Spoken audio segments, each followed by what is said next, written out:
최근에 발간된 김희원 작가의 단편 소설집 쉿, 기억은 여기 없어요를 읽게 되었습니다. 김희원 작가는 크리스천 작가입니다. 2006년 제6회 기독 신춘문예에서 소설 주온 길리아로 등단했습니다. 단편소설 비망록을 쓰는 여자의 이런 이야기가 나옵니다. 주인공 영희는 남동생이 죽었을 때 어머니의 울음을 그치게 하려고 다가가 손을 잡고 말했습니다. 엄마, 제발 그만 울어. 응, 내가 있잖아. 그러자 어머니는 손을 획 뿌리치며 영인에게 소리쳤습니다. 너 따윈 필요 없어. 아이고 내 새끼. 그 순간 영희는 면도날로 베인 듯한 상처를 입었고 가슴에서 피가 흘렀습니다. 너 따윈 필요 없다는 어머니의 말에 영인의 삶은 피폐해졌습니다. 삼천지설 망우검이라는 옛말이 있습니다.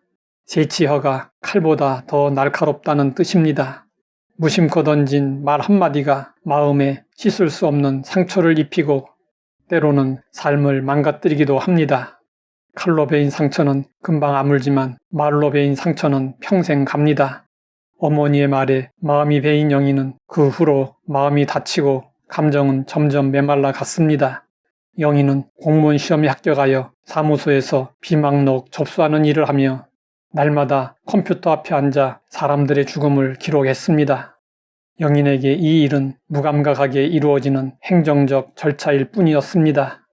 마음에 상처를 입으면 무감각, 무감동, 무표정한 사람이 되고 상처를 계속 방치하면 무감각, 무감동, 무반응의 상태가 고착됩니다.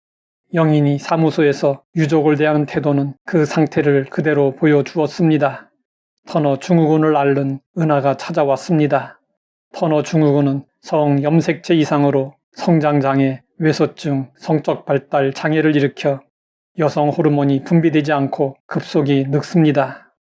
은하에게는 관심과 배려가 필요했습니다. 하지만 영희는 은하에게 무관심했고 계속 찾아오자 오히려 귀찮아했습니다. 피리를 불어도 춤추지 않고 슬피 울어도 가슴을 치지 않는 것은 정상이 아닙니다. 무감각, 무감동, 무반응, 무표정은 마음이 죽었음을 의미합니다. 살았으나 사실 산 것이 아닙니다. 그런데 은하는 생이라는 단어를 사랑했습니다. 이유는 모든 살아있는 것을 보면 곧 명랑해지기 때문이었습니다. 은하는 마음이 죽어있는 영인의 심리 상태를 파악했습니다. 은하는 동병상련의 마음으로 영인에게 다가왔습니다. 영인은 처음에 은하를 싫어했지만 결국에는 생명을 사랑하는 은하를 통해 마음의 치유를 경험하게 됩니다. 김희원 작가는 말로 인한 상처와 그 치유 과정을 비망록을 쓰는 여자를 통해 잘 보여주었습니다. 우리는 자신의 말을 신중히 검토해 볼 필요가 있습니다. 내가 하는 말이 남을 살리는 말인지 죽이는 말인지 생각해 보아야 합니다. 말은 단순한 의사소통의 수단을 넘어 긍정적, 부정적 영향력을 행사하며 현실을 창조하고 변화시키는 능력과 권세를 지니고 있습니다. 성경은 말의 파괴적인 힘에 대해 경고하며 혀를 제어하라고 말씀합니다. 온순한 혀는 곧 생명나무이지만 패역한 혀는 마음을 상하게 하느니라. 죽고 사는 것이 혀의 힘에 달렸나니 혀를 쓰기 좋아하는 자는 혀의 열매를 먹으리라. 말이 많으면 허물을 면하기 어려우나 그 입술을 제어하는 자는 지혜가 있느니라. 가족은 가장 가까운 관계이기에 가족의 말로 입은 마음의 상처는 쉽게 치유되지 않습니다. 그러므로 가까운 사이일수록 서로에 대한 예의가 중요합니다.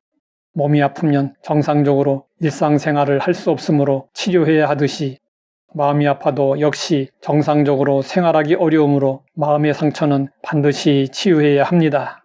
마음의 상처가 깊으면 결코 행복할 수 없습니다. 마음의 상처는 자신뿐 아니라 다른 사람들까지도 불행하게 만듭니다. 마음의 상처가 깊은 사람들이 모여있는 곳에서는 항상 불평과 불만과 비난과 증오가 만연되어 있습니다. 그러면 마음의 상처는 어떻게 치료할 수 있을까요? 요셉은 형들의 미움으로 노예로 팔리는 끔찍한 학대를 경험했습니다. 이 일은 견디기 어려운 시련이었으며 깊은 마음의 상처를 남겼습니다.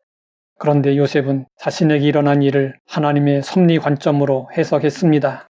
요셉은 하나님의 섭리에 대한 깊은 묵상과 믿음을 통해 하나님께서 많은 생명을 구원하시기 위해 자신을 먼저 애굽으로 보내셨다고 믿게 되었습니다. 이러한 해석은 자신의 상처를 치유하고 고통의 감옥에서 벗어나게 하는 중요한 전환점이 되었습니다. 하나님의 뜻을 깨닫게 된 요셉은 형들을 원망하거나 복수하는 대신에 오히려 형들에게 자신을 판 것을 근심하지 말라고 위로했습니다. 요셉은 두려워하는 형들에게 간곡한 말로 위로하며 그들의 가족과 자녀들까지도 품어주는 넓은 마음을 보였습니다. 요셉은 상처 입은 치유자로서 고통스러운 과거를 딛고 하나님의 뜻을 이루는 놀라운 삶을 보여주었습니다.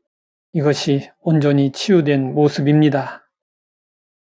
하나님 아버지, 말이 지닌 힘과 권세를 알게 하시니 감사합니다. 평소에 나의 말을 점검하게 하시고 긍정적인 생명의 말만 하게 하옵소서. 예수님의 이름으로 기도드립니다.